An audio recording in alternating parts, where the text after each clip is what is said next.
আজকে স্মৃতি বুটিক চ্যানেলে সবাইকে আমন্ত্রণ। আমি একটা অন্যরকম ভিডিও নিয়ে এসেছি। আজকে হচ্ছে কাপড়ে কি করে পিকো করব, তো সেটা আমি পিকো মেশিনে আপনাদের নিয়ে চলে এসেছি। দেখুন পিকোটা কেমনভাবে করব আমি। আর প্রথমে বলি, শাড়িটা থেকে প্রথমে 12 হাত শাড়ি হয়।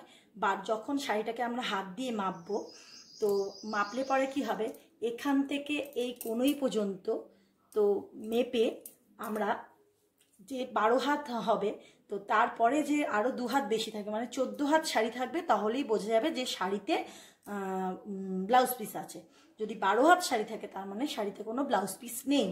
তো আমরা হাতে গুনবো, প্রথমে গুনে নেব 12 হাত শাড়ি রেখে, তারপরে বাকি যে 2 হাত শাড়ি পরে থাকছে সেটা আমরা কেটে নেব, সেটা হলো ব্লাউজ পিসের জন্য। এইবারে শাড়িটাতে কেটে নেওয়ার পর তারপর আমরা পিকো করব কি করে সেটাই দেখাবো। প্রথমে দেখুন, এটা হচ্ছে আঁচলের অংশ। এই যে দেখুন বাড়তি যে কাপড়গুলো রয়েছে, তো এইগুলোকে কেটে প্রথমে একটা লেবেল করব।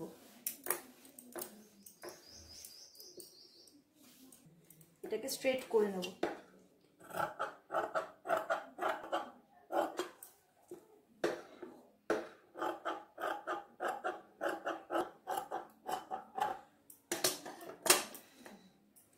পুরো কাপড়টাকে, আঁচলটাকে স্ট্রেট করে নিয়েছি। এইবারে পিকো করব। তো আরেকটা কথা বলি, পিকো করতে গেলে দেখুন, আমরা যে আগে সুতো ব্যবহার করতাম, এখন কিন্তু সেই সুতোর মানে পলিস্টারের যে সুতো ছিল, সেই সুতোর জায়গা দেখুন যেরকম প্লাস্টিকের কিরকম লাইলনের মতন সুতো বেরিয়ে গেছে। তো এইটা হচ্ছে ট্রান্সপারেন্ট। যেই কাপড়েই আপনি লাগাবেন সেই কাপড়েই কিন্তু কালারটা মানে এর সাথে অ্যাডজাস্ট হয়ে যাবে। তো তার জন্য সুতো চেঞ্জ করার কোনো প্রয়োজন নেই। তো এই দেখুন, এই থ্রেডটা, এটা হচ্ছে লাইলনের থ্রেড।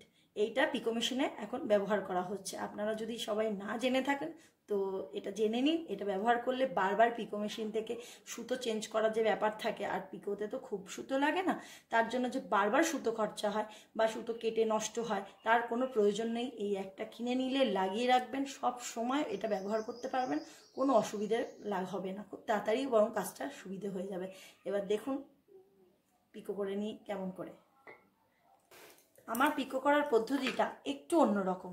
দেখুন, আমি প্রথমে স্ট্রেট কাপড়টাকে নিয়ে, আমি উল্টো দিকে প্রথমে করি না, আমি প্রথমে স্ট্রেট কাপড়টা করি। দেখুন পিকো করার সময় এই কর্নার মুখটা কিন্তু খুব অসুবিধে হয়ে যায়, পিকো হয় না। কিন্তু এইটাই আমি আগে করে নেব, তারপরে বাকিটা করব। এবার কেমন করে করি দেখুন, সোজা কাপড়টাকে প্রথমে পিকো মেশিনের মধ্যে রাখবো।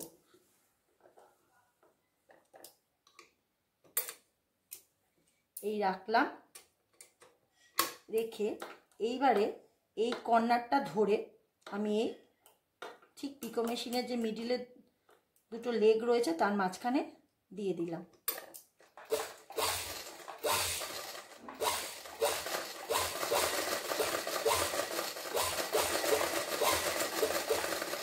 এই দেখুন,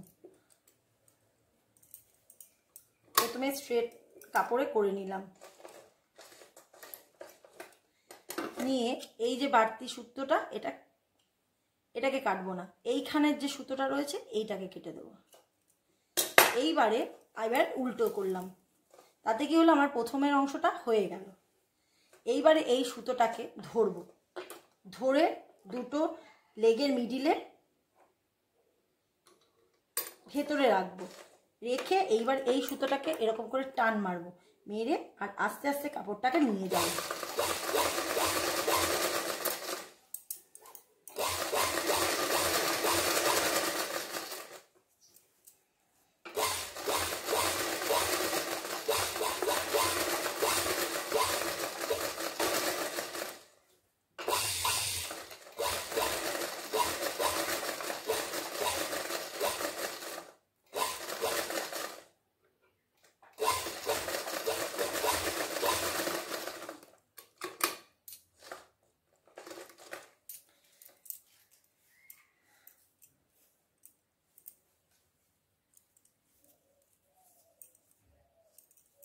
শাড়িটা সম্পূর্ণরূপে পিকো করা হয়ে গেছে।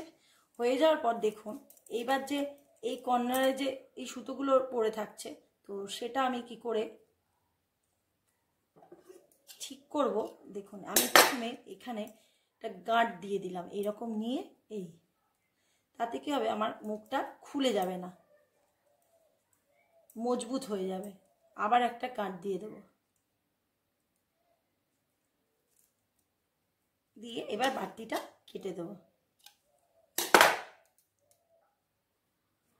আর এখানে দেখুন সুতোটা বাড়তি আছে, এটাকেও একটা গাঁট দিয়ে আটকে দেব। আমি কাঁচি দিয়ে কেটে ফেলে দেবো না।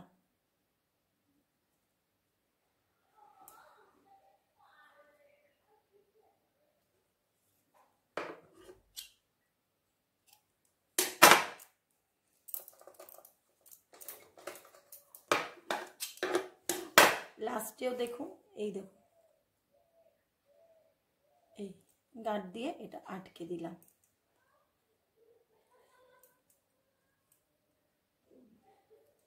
দিয়ে বাকিটা কেটে ফেলবো।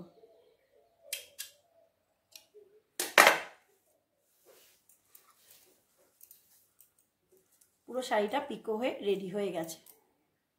নিত্য নতুন ভিডিও দেখার জন্য চ্যানেলটিকে সাবস্ক্রাইব করে আমাকে উপকৃত করবেন, আর লাইক শেয়ার কমেন্ট করার অনুরোধ রইল।